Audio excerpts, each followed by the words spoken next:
Grabe, overflowing na naman yung aking mga downloads and channeled messages. Okay. If you are surrounded by Capricorns, if you have a lot of friends na Capricorn, a Capricorn raised you, Capricorn excess, relationships that seems like you cannot escape Capricorns, I'm gonna tell you this. This is not rage baiting or anything, but you're doomed. It means you are a stubborn soul, a stubborn being. You know why? Hindi ako nagbubuhat ng bangko dahil Capricorn ako, but Capricorns are Saturn ruled.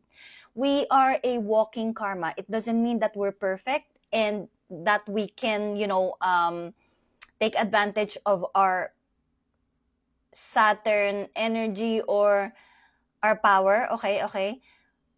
Again, hindi kami excuse sa karma. This is why we are a walking karma.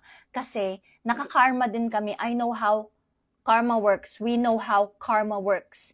So we cannot, power trip or use our power to harm others or, what do you call this?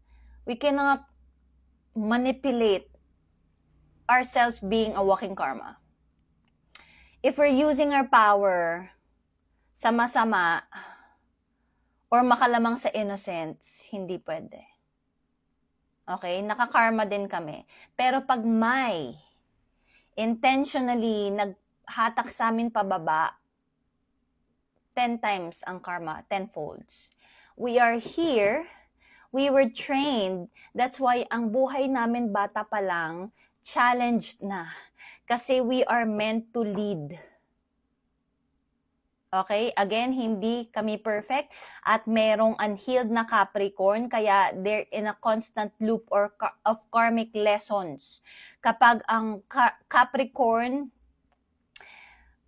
nakapag-cut ng maraming cycle at karma, okay, mapapansin nyo ang energy iba.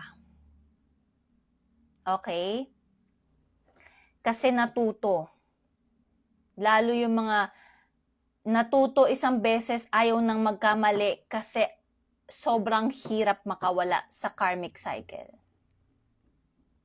So now, if nagsisend sa'yo ang universe ng puro Capricorn, may something sa'yo na hindi ka nakikinig. Mini-mirror ng Capricorn na kung sino man, kung family member yan, partner, kaibigan,